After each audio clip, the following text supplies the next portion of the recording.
जय श्री कृष्णा। राधे राधे। आज की इस वीडियो में आप सब जेठ मास में सुनी जाने वाली महापुण्य देने वाली 5 कहानियाँ एक साथ सुनेंगे। सभी बोलिए विष्णु भगवान की जय। ओम श्री कृष्णाय नमो नमः। सबसे पहले विनायक जी की कहानी सुनते हैं। एक गांव में एक माँ बेटी रहती थी। एक दिन वह बेटी अपनी माँ से कहने लगी कि माँ, गांव के सब लोग गणेश मेला देखने के लिए जा रहे हैं, मैं भी मेला देखने के लिए जाऊंगी। वह जिद करने लगी। तब उसकी माँ ने कहा कि बेटी, वहाँ बहुत भीड़ होगी, कहीं गिर जाओगी, तुम्हें चोट लगेगी।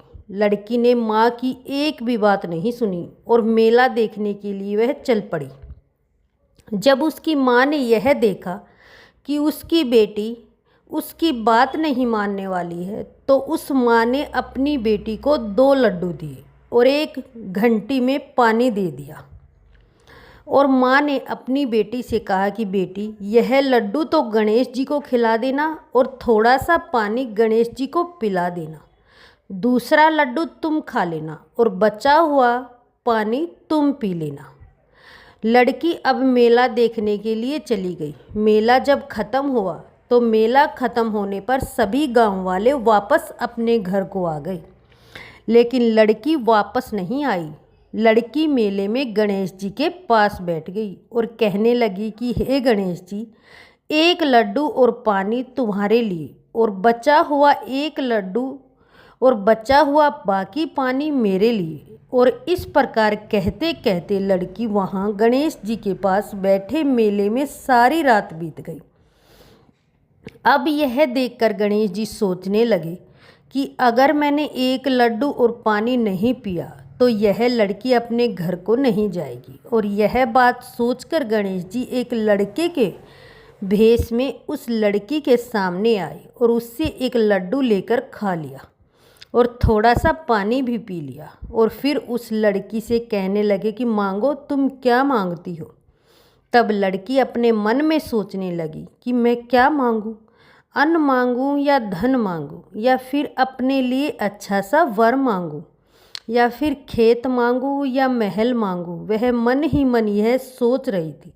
तभी गणेश जी उसके मन की बात को जान गई। वह लड़की से बोले कि तुम अपने घर को जाओ और तुमने जो भी अपने मन में सोचा वह तुम्हें सब मिलेगा। अब उस लड़के की यह बात सुनकर वह लड़की अपने घर को पहुंची और घर गई। तब उसकी माँ ने उससे पूछा कि तुझे इतनी देर कैसे हो गई। तब उस लड़की ने अपनी माँ को बताया कि माँ, आपने जैसा कहा था मैंने मेले में जाकर वैसा ही किया। अब लड़की अपनी माँ से बात कर ही रही थी कि देखते ही देखते जो भी लड़की ने अपने मन में सोचा था वह सब कुछ उसके घर में हो गया, वह सब कुछ उसे मिल गया। विनायक जी महाराज जैसे आप उस लड़की पर टूटे, वैसे ही आप अपने सभी भक्तों पर कृपा करना। जो भी आपकी इस कथा को सुनाए और हुकारा भरी, उन सभी की मनोकामना पूरी करना। सभी बोलिए विनायक जी महाराज की जय। एक बार की बात है, एक बहुत ही छोटा सा गांव था। उस गांव में एक साहूकार दंपति अपने बेटे, बहू और एक बेटी के साथ रहा करते थे। साहूकार दंपति के बेटे की बहू जेठ के महीने में हर साल स्नान करने के बाद केले के पेड़ को सींचा करती थी। जब केले के पेड़ को सींचने के लिए और पूजा करने के लिए वह जाती तो वह अपनी कुंवारी ननद को भी अपने साथ लेकर जाती थी। जब बहू केले के पेड़ को सींचती और उसकी पूजा करती तो वह अपने मन ही मन भगवान से यह कहती, भगवान, अगर मुझे बेटा हो जाए तो मैं आपके साथ अपनी कुंवारी ननद का ब्याह करा दूं। उस भाभी ने पूरे जेठ मास में केले के पेड़ की पूजा करते उसे सींचते समय यही विनती करी। तब भगवान ने सोचा कि आज मैं इसकी सुन लेता हूँ, फिर मैं भी देखूंगा कि यह मेरे साथ अपनी ननद का विवाह किस तरह कराती है। और इस तरह से उस भाभी का पूरा जेठ मास इस प्रकार बीत गया।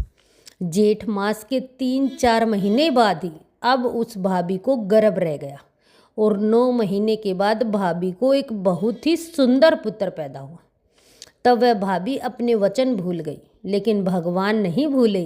अब उसके खूब सुंदर और स्वच्छ बच्चा पैदा हो गया और जब बच्चे को वह पहली बार अपने मायके दिखाने के लेकर जाने लगी, तब उसी रास्ते में वह केले का पेड़ पड़ता था। वह केले के पेड़ से जैसे ही नीचे से निकली, अब वह भाभी बच्चे को गोद में लिए हुए उस पेड़ के नीचे से जाने लगी। तब उस भाभी को एक आवाज़ सुनाई दी। आवाज़ कुछ इस प्रकार थी, अरे तूने कहा था कि मुझे बेटा दे दो, मैं आपकी शादी अपनी कंवारी ननंद के साथ करा दूंगी, अब तू अपनी बात को पूरा क्यों नहीं करती। उस भाभी ने वहाँ से गुजरते हुए जब यह आवाज़ सुनी, तब वह ऊपर नीचे दाएं बाएं अगल बगल हर जगह देखने लगी कि यह आवाज़ आई कहाँ से, परंतु वहाँ उसे कोई भी दिखाई नहीं दिया। तभी उसकी नज़र केले के पेड़ के ऊपर पड़ी, जो कि ज़ोर ज़ोर से हिल रहा था। भाभी भी अब उस पेड़ को देखकर डर गई। उसे अपनी कही हुई बात सब याद आ गई। तब वह बच्चे को कस के पकड़कर जोर से वहाँ से भागी। अब वह भाभी माई के पास पहुँच गई। माई के जाकर वह बड़ी ही बेचैन और उदास रहती। तब उसकी माँ ने, उसके पिता ने, उसके भाई बहनों ने, सबने उससे पूछा कि तू बहुत परेशान लग रही है, क्या कोई बात है, तू परेशान क्यों है। लेकिन उसने किसी को भी कुछ नहीं बताया और वह वहाँ जितने भी दिन रही इसी प्रकार बेचैन और घबराई घबराई रहती। वहाँ मायके में रहती हुई उसके कुछ दिन इसी प्रकार से बीती। अब वह मायके में दिन बिताकर अपने ससुराल वापस आ गई। ससुराल वापस आते समय वह उस केले के पेड़ के नीचे से नहीं आई, उसने कोई दूसरा रास्ता चुना और अब वह अपने ससुराल के घर पहुंच गई। ससुराल आने पर वह वैसे ही रहती, बड़ी ही दुखी दुखी और बेचैन रहती, घबराई घबराई रहती। तब उसके ससुराल वालों ने, उसकी सास ने, उसके ससुर ने, उसके पति ने उससे पूछा कि क्या बात है, तुम्हारे मायके में सब कुछ ठीक है ना, तुम इतनी परेशान क्यों हो, क्या किसी ने तुमसे कोई छोटी बड़ी बात कह दी, बात क्या है बताओ तो सही। जब तुम यहाँ से गई थी तब तो तुम बहुत खुश थी, अब क्या हो गया। सभी ने उससे बहुत पूछा, लेकिन उसने किसी को कुछ भी नहीं बताया। सभी को वह हंसते हुए कह देती कि नहीं, मेरे मायके में सब कुछ ठीक है, कोई ऐसी बात नहीं है, बस अभी बच्चा पैदा हुआ है इसलिए थोड़ी थकावट महसूस हो रही है, आराम करूँगी तो ठीक हो जाऊँगी। उसे मुरझाई हुई और उदास देखकर उसके पति उसको वैद्य, नीम, हकीम के पास लेकर गए और उसे दिखाया। तब वैद्य ने भी यही कहा कि यह बिल्कुल स्वस्थ है। तब घर आकर उसके पति ने उससे कहा कि तुम मुझे सच सच बताओ, बात क्या है। तब बहू ने अपने पति से फिर वही बात कही कि मैं थक जाती हूँ घर का काम करने से। बहू की कही हुई यह बात उसके ससुर के कानों में पड़ी। तब उसके ससुर ने कहा कि घर का काम करने के लिए एक काम वाली लगा लेते हैं, बहू की मदद भी हो जाएगी और यह अच्छा भी महसूस करेगी और खुश भी रहेगी। और फिर घर में एक काम वाली रख ली गई, लेकिन बहू काम वाली आने के बाद भी दिन पे दिन अब सूखती जाए। तब एक दिन की बात है, घर के दरवाजे पर एक बहुत ही सुंदर नवयुवक आया। उसने साहूकार दंपति को प्रणाम किया और उनसे कहा कि मैं आपकी बहू का मुंह बोला भाई हूँ। तब साहूकार ने अपनी बहू को बुलाया और कहा कि बहू, तुम्हारा कोई मुंह बोला भाई आया है। यह सुनकर वह बहू दरवाजे पर गई और उस नवयुवक को देखकर वह उससे कहने लगी कि तुम कौन हो, मेरा तो कोई मुंह बोला भाई नहीं है। तभी वह नवयुवक उससे कहने लगा, वह धीरे से उससे बोला कि मैं तो वही केले का पेड़ हूँ, मैं आपको याद दिलाने के लिए आया हूँ कि आप अपनी ननंद से मेरी शादी कब करवा रही हैं। यह सुनते ही साहूकार की वह बहू दरवाजे पर खड़ी हुई थर थर काँपने लगी। तब वह नवयुवक घर के भीतर आ गया और साहूकार और साहूकारनी के पास बैठ गया और उनसे बातें करने लगा। उनसे बताया कि बाबूजी, मैं बाहर गांव कमाने के लिए चला गया था जब मेरी यह बहन बहुत छोटी सी थी।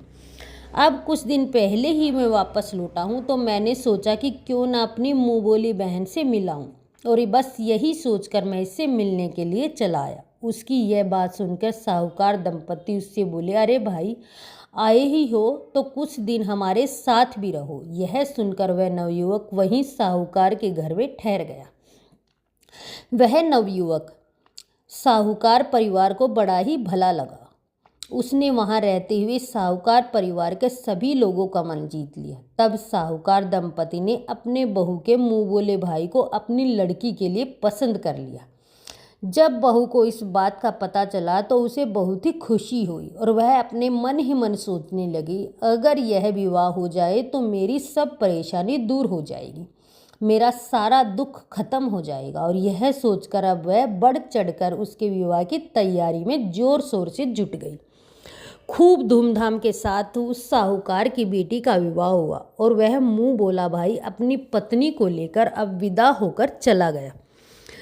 समय खुशी खुशी बीतने लगा। अब कुछ दिनों के बाद राखी का पहला त्योहार आया। तब साहूकार दंपति अपने बेटे और बहू से कहने लगे कि रक्षाबंधन का त्योहार आने वाला है, तुम दोनों ऐसा करो, राखी बंधवाने के लिए तुम बहन के घर चले जाना, उससे राखी भी बंधवा लेना और उससे मिल भी आना। तब साहूकार के बेटे ने यह सुनकर हमें गर्दन हिलाई और कहा कि ठीक है बाबूजी, जैसा आप कहते हैं हम वैसा ही करेंगे। लेकिन जब तक इस बात का साहूकार के बेटे की बहू को पता चला तो उसके पाँव के नीचे से जमीन खिसक गई और अब वह तो सोच में ही पड़ गई कि कैसा मुंह बोला भाई, कैसा घर, अब मैं अपने पति को लेकर कहाँ जाऊंगी। और उसी समय वह घर से बाहर निकली और दौड़ी दौड़ी उसी केले के पेड़ के नीचे आकर रुकी और बोली, हे भगवान, आपने मेरी ननद से विवाह किया, अब मेरे सास ससुर कह रहे हैं कि पहली राखी है, पहली राखी पर राखी बंधवाने के लिए बहन के ससुराल चले जाना। अब हे भगवान, आप ही बताओ कि मैं अपने पति को लेकर कहाँ जाऊँ। तभी वहाँ एक आकाशवाणी हुई और आकाशवाणी ने कहा कि तुम अपने पति को रक्षाबंधन के दिन इसी पेड़ के पास लेकर आ जाना, सब यही हो जाएगा।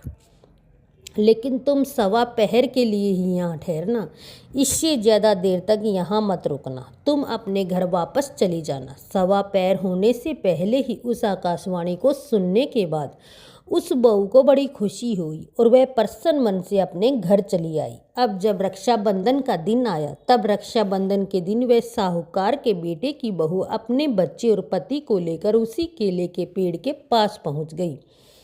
वहां पहुंचकर उसने देखा कि केले के पेड़ की जगह एक बहुत ही सुंदर महलनुमा मकान था और वहां खूब सारे नौकर चाकर लगे हुए थे। यह देखकर वह साहूकार के बेटे की बहू बड़ी ही आश्चर्यचकित हुई और सोचने लगी कि वह नवयुवक जो कि मेरा मुंह बोला भाई था और मेरी ननद कितनी अच्छी जिंदगी जी रही है। तभी साहूकार की बेटी उस महल से बाहर निकली। जैसे ही उसने अपनी भाभी को देखा उसके गले लग गई और अपनी भाभी से कहने लगी, भाभी, आपने जेठ के महीने में जो केले के पेड़ को सींचा था उसका मुझे बहुत ही अच्छा फल मिला। और फिर खुशी खुशी उस बहन ने अपने भाई भाभी और भतीजे को राखी बांधी और फिर उस भाभी ने अपने मुंह बोले भाई को राखी बांधी। सवा पहर होते ही वह अपने पति से कहने लगे कि चलिए, हमें बहुत देर हो गई है, अब हमें चलना चाहिए। बहन बेटी के घर रुकना ज़्यादा देर तक अच्छा नहीं होता।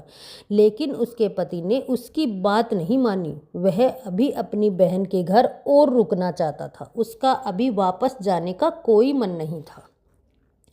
तब वह भाभी अर्थात साहूकार के बेटे की बहू अपने पति से बोली कि हमारा बच्चा बहुत परेशान हो रहा है, हमें चलना चाहिए। अब वह साहूकार का बेटा और बहू अपनी बहन से विदा लेकर अपने घर की ओर चले।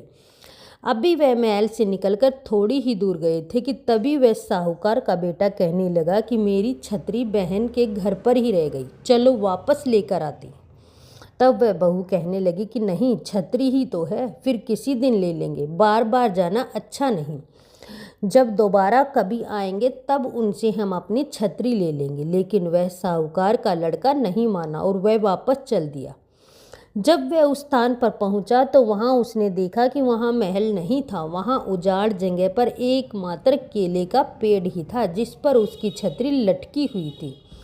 उसको यह देखकर बड़ा ही आश्चर्य हुआ। उसने अपनी पत्नी से कहा कि तेरे मुंह बोले भाई का घर कहाँ गया? एक ही क्षण पहले यहाँ सब कुछ था और दूसरे ही क्षण में सारे ठाट बाट कहाँ गायब हो गए? तू मुझे सच सच बता दे, कहीं तूने मेरी बहन की शादी किसी भूत प्रेत से तो नहीं करवा दी? तब वह बहू डरती हुई साहूकार के बेटे से बोली कि आप घर को चलिए, मैं घर चलकर आपको सारी बात सच सच बताती हूँ। और फिर वह दोनों अपने घर की ओर चले। घर पहुंचकर उसने अपने पति से कहा कि माँ और बाबूजी को भी अंदर बुला लो। तब उनके सास ससुर पति वहीं उसके पास खड़े हो गए। तब उसने सारी बात सच सच अपने ससुर और पति को बताई और कहा, मैंने जेठ के मास में पूरे श्रद्धा भाव से 7 केले के पेड़ को सींचा था और मैंने मन ही मन उनसे इस प्रकार से कहा था, आपकी बेटी की शादी किसी और से नहीं, भूत प्रेत से नहीं, भगवान से हुई है। बहू के मुंह से यह बात सुनकर उसके पति सास ससुर बड़े ही खुश हुए। जेठ मास के देवता जैसा फल आपने केले के पेड़ को सींचने का उस साहूकार के बेटे की बहू को दिया, वैसे ही फल सबको देना। इस कहानी को कहने वाले, सुनने वाले और हुंकारा भरने वाले सभी पर अपनी कृपा करना। अधूरी हो तो पूरी करना, पूरी हो तो परवान चढ़े, भूले बिसरे नाम तेरे भंडार में भरे। तभी बोलिए विष्णु भगवान की जय। जेठ मास की तीसरी कथा सुनते हैं। पुराण काल में एक लड़की थी जिसका नाम था वृंदा। राक्षस कुल में उसका जन्म हुआ था। वृंदा बचपन से ही भगवान विष्णु जी की परम भगत थी। बड़े ही प्रेम से भगवान की वह पूजा किया करती थी। जब वह किसी बड़ी हुई तो उसका विवाह राक्षस स्थान स्कूल में जन्म दानव जलंधर से हो गया। जलंधर समुंदर से उत्पन्न हुआ था। वृंदा बड़ी ही पतिव्रता स्त्री थी। वह सदा अपने पति की सेवा में लीन रहा करती थी। एक बार देवताओं और दानवों के बीच में युद्ध हुआ। जब जालंधर युद्ध पर जाने लगा तो वृंदा ने उससे कहा कि स्वामी, आप युद्ध पर जा रहे हैं, आप जब तक युद्ध में रहेंगे तो मैं पूजा पाठ में बैठकर आपकी जीत के लिए अनुष्ठान करूंगी और जब तक आप वापस नहीं आ जाते मैं अपना यह संकल्प नहीं छोड़ूंगी। जलंधर तो युद्ध में चले गई और वृंदा व्रत का संकल्प लेकर पूजा में बैठ गई। उसके व्रत के प्रभाव से देवता भी जलंधर को न जीत सके। सारे देवता जब हारने लगे तो भगवान विष्णु जी के पास पहुँचे। सभी ने भगवान से प्रार्थना की। तब भगवान कहने लगे कि वृंदा मेरी परम भगत है, मैं अपने भगत के साथ छल नहीं कर सकता। फिर देवता बोले कि भगवान, दूसरा कोई उपाय भी तो नहीं है, अब आप ही हमारी मदद कर सकते हैं। तब देवताओं की सहायता के लिए भगवान ने जालंधर का रूप रखा और वृंदा के महल में पहुंच गई। जैसे ही वृंदावन ने पति को देखा तुरंत पूजा पाठ से उठ गई और उसके चरण धो लिए। जैसे ही उसका संकल्प टूटा, युद्ध में देवताओं ने जलंधर को मार दिया और उसका सिर काटकर अलग कर दिया। उसका सिर वृंदा के महल में जाकर गिरा। जब वृंदा ने यह देखा मेरे पति का सिर तो कटा पड़ा है, तो फिर यह जो सामने खड़े हैं यह कौन है? तब वृंदा ने जालंधर का रूप लिया। फिर अपने सामने खड़े हुए भगवान विष्णु से पूछा कि आप कौन हैं? आपका स्पर्श मैंने अभी किया। तब भगवान अपने रूप में आ गई, पर वे कुछ बोल ना सके। वृंदा सारी बात समझ गई। उन्होंने भगवान को श्राप दिया कि आप पत्थर के हो जाओ। भगवान तुरंत पत्थर के हो गई। सभी देवताओं में हाहाकार मच गया। लक्ष्मी जी रोने लगी और प्रार्थना करने लगी। तब वृंदा जी ने भगवान को वापस वैसा ही कर दिया और अपने पति का सिर लेकर वे सती हो गई। सती होने पर वृंदा की जो राख थी उसी राख से एक पौधा निकला। तब भगवान विष्णु ने कहा कि आज से इसका नाम तुलसी है और मेरा एक रूप इस पत्थर के रूप में रहेगा, जिसे शालिग्राम के नाम से तुलसी जी के साथ ही पूजा जाएगा और मैं बिना तुलसी जी के प्रसाद स्वीकार नहीं करूँगा। तभी से तुलसी जी की पूजा सभी लोग करने लगे और तुलसी जी का विवाह शालिग्राम जी के साथ कार्तिक मास में किया जाता है। भगवान विष्णु वृंदा से बोले, हे वृंदा, तुम अब मुझे लक्ष्मी जी से भी अधिक प्रिय हो गई हो। अब तुम तुलसी के रूप में सदा मेरे साथ रहोगे। जो भी मनुष्य मेरे शालिग्राम रूप के साथ तुलसी जी का विवाह करेगा उसे इस लोक और परलोक में विपुल यश प्राप्त होगा। जिस घर में तुलसी होती है वहाँ यम के दूत नहीं आते। गंगा व नर्मदा के जल में स्नान और तुलसी जी का पूजन बराबर माना जाता है। चाहे मनुष्य कितना भी पापी क्यों ना हो, मृत्यु के समय उसके प्राण मंजरी सहित तुलसी और गंगा जल मुख में रखकर निकल जाते हैं। इस पाप से मुक्त होकर बैकुंठ धाम को प्राप्त होता है। जो मनुष्य तुलसी और आंवले की छाया में अपने पितरों का श्राद्ध करता है उसके पितर मोक्ष को प्राप्त हो जाते हैं। सभी बोलिए तुलसी माता की जय। आइए अब से जेठ मास की चौथी कहानी सुनते हैं। आपने भगवान श्री कृष्ण की अनेक कथाएं और लीलाओं का श्रवण किया होगा। वेदांत रस के माध्यम से आज मैं आपको भगवान श्री कृष्ण के प्रिय भगत सदना की प्रचलित कथा सुनाती हूँ। कथा के अनुसार एक कसाई भगवान शालिग्राम का भगत था। उसका नाम था सदना। सदना बहुत ही ईमानदार और भोला था। वह हमेशा भगवान का नाम लेता रहता था और उसका कीर्तन किया करता था। जहाँ तक कि जब मांस काटता और मांस को बेचता तब भी भगवान के नाम का गुणगान करता रहता। ऐसे ही एक दिन की बात है। कसाई सदना भगवान का नाम लेते हुए अपनी मस्ती में कहीं जा रहा था। तभी अचानक से उसे अपने पैरों में पत्थर का स्पर्श महसूस हुआ। जब उसने नीचे देखा तो वहाँ एक काला पत्थर था। सदना कसाई ने उस पत्थर को यह सोचकर वहाँ से उठा लिया कि उस पत्थर को अपनी दुकान पर ले जाकर उससे मांस का वजन करेगा। अगले दिन से कसाई उस पत्थर से मांस तोलने लगा। जो भी आता वह उसी पत्थर से मांस तोलकर उसे देता। यह कोई मामूली पत्थर नहीं था। इस पत्थर की एक खास बात यह थी कि वह जितना भी वजन करना चाहता वह काला पत्थर भी उतने ही वजन का हो जाता। समय के साथ साथ उस काले पत्थर की लोकप्रियता धीरे धीरे पूरे गांव में फैल गई। अब जब भी सदना को मांस तोलना होता वह पत्थर उतने ही वजन का हो जाता। अगर सदना को 1 किलो मांस तोलना होता तो वह पत्थर 1 किलो का हो जाता और यदि उसे आधा किलो का तोलना होता तो वह आधा किलो का हो जाता। इस असाधारण पत्थर को देखने के लिए दूर दूर से लोग अब आने लगे। सदना की दुकान पर अब भीड़ बढ़ने लगी। भीड़ बढ़ने की वजह से कसाई सदना की मांस की बिक्री भी बढ़ गई। फिर एक दिन धीरे धीरे यह बात एक ज्ञानी ब्राह्मण के पास पहुंची। लेकिन ब्राह्मण ऐसी जगह पर जाना तो नहीं चाहता था जहां पर मांस की बिक्री होती हो। लेकिन असाधारण और चमत्कारी उस पत्थर को देखने की जिज्ञासा उस ब्राह्मण को उस कसाई की दुकान पर ले गई।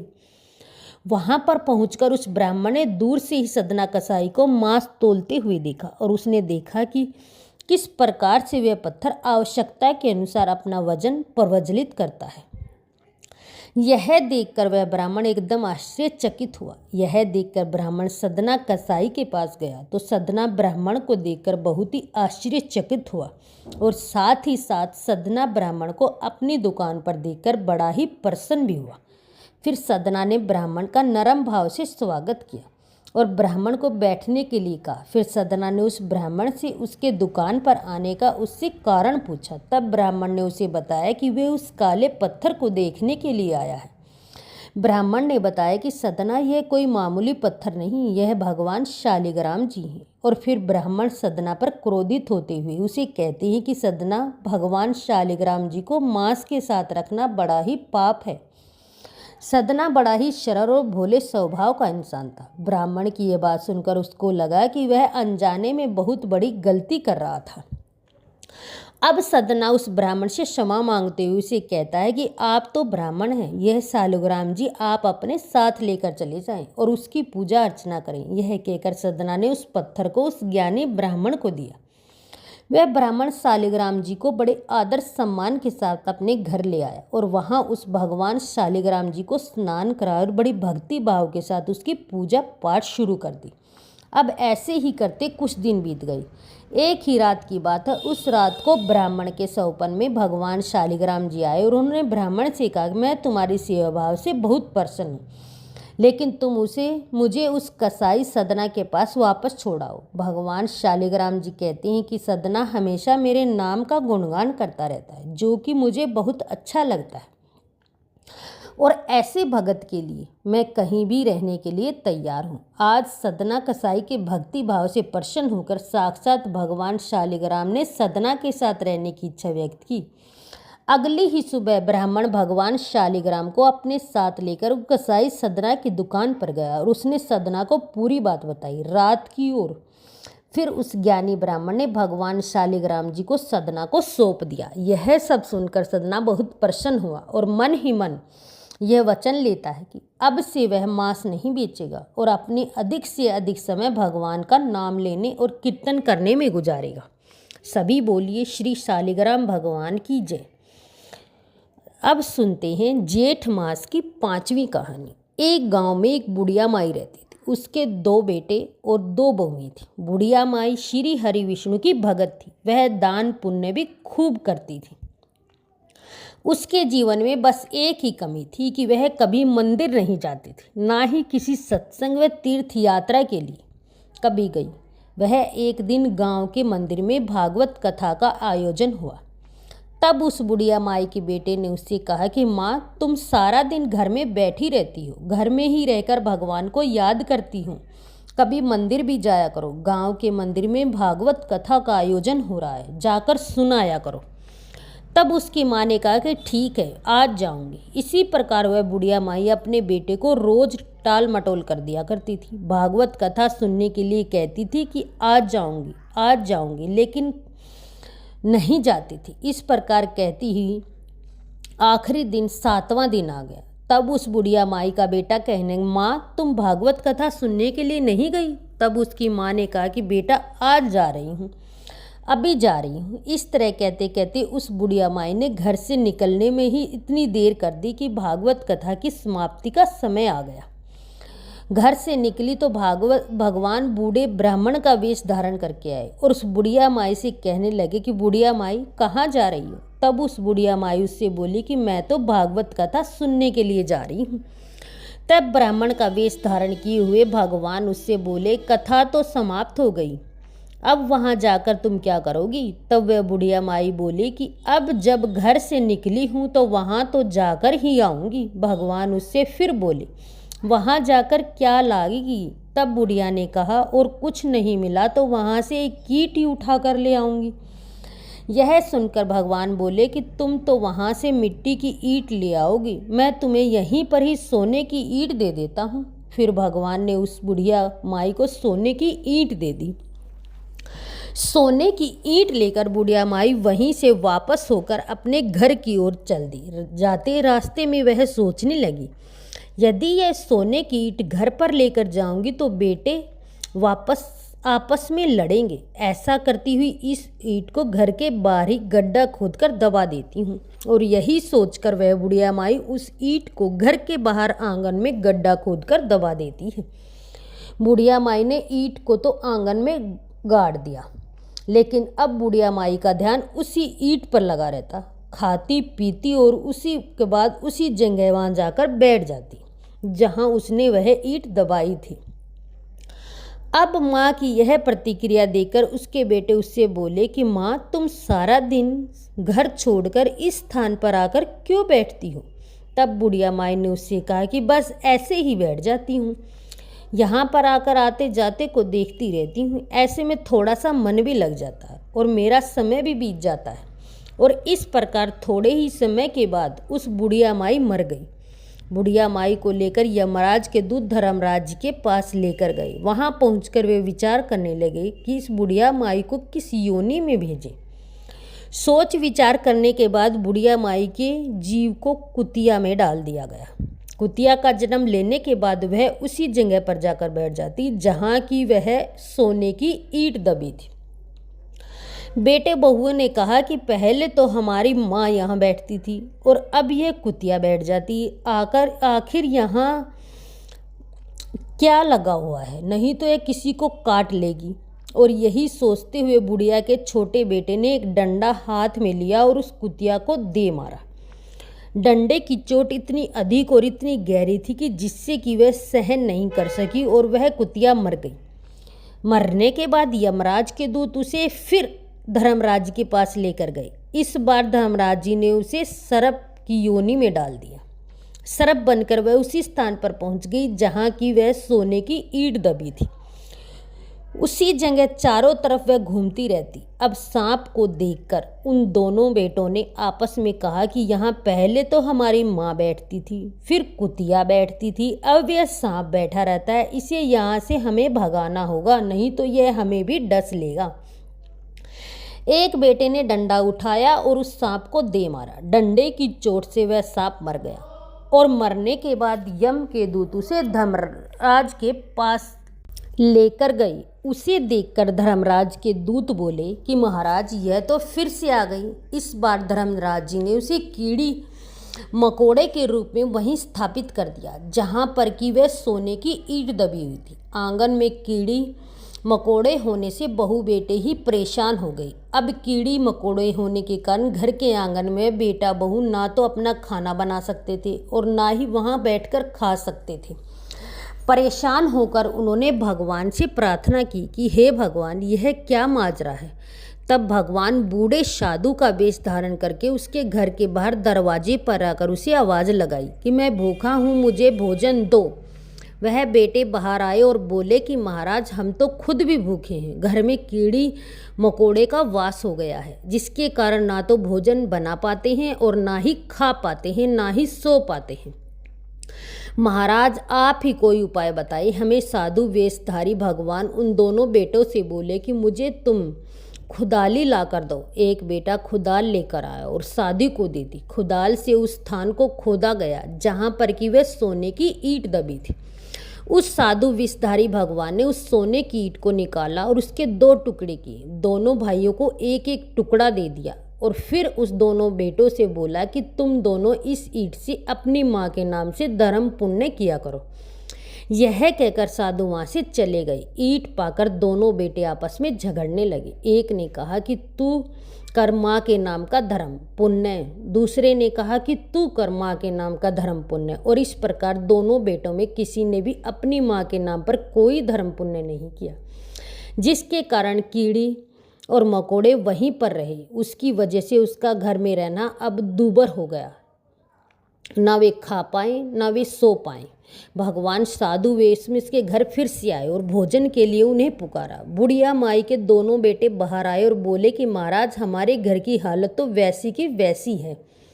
साधु महाराज ने कहा कि जाओ वह सोने की ईंट लेकर आओ जो मैं तुम दोनों को दी थी। दोनों ने वह ईंट लाकर साधु को दे दी। तब साधु वेशधारी भगवान ने उस ईंट के एक एक टुकड़े और किए। दोनों को देकर वह टुकड़े बोले कि इनको बेचकर जो धन तुम्हें मिले उससे अपनी माँ के नाम से दान पुण्य करो। इस कीड़ी मकोड़ों पर दाना डालो, के ऊपर शक्कर का आटा डालो। ऐसा नहीं करोगे तुम्हारी माँ को मुक्ति नहीं मिलेगी। यह कीड़ी मकोड़े ऐसे ही तुम्हारे घर में सदा के लिए बने रहेंगे। दोनों बेटों ने अपनी माँ के निमित्त दान पुण्य किया। कीड़ी मकोड़ों पर शक्कर का आटा डाला। देखते ही देखते कीड़ी और मकोड़े वहाँ से चले गए। बुढ़िया माई की मुक्ति हो गई और वह अपने बेटे बहुओं को आशीर्वाद देते हुए प्रभु के धाम को चली गई। उसे मुक्ति मिल गई। जब भी कोई पीड़ा सताए, घर में आर्थिक संकट आए, घर परिवार में धन की बरकत नहीं होती, तो कीड़ी मकोड़ों पर नियमित रूप से दाना और शक्कर मिलाकर आटा डालें। इससे आपके घर में धन आने के समस्त रास्ते खुल जाएंगे। सभी बोलिए कीड़ी नगरा महाराज विष्णु भगवान की जय। ओम नमो भगवते वासुदेवाय नमः।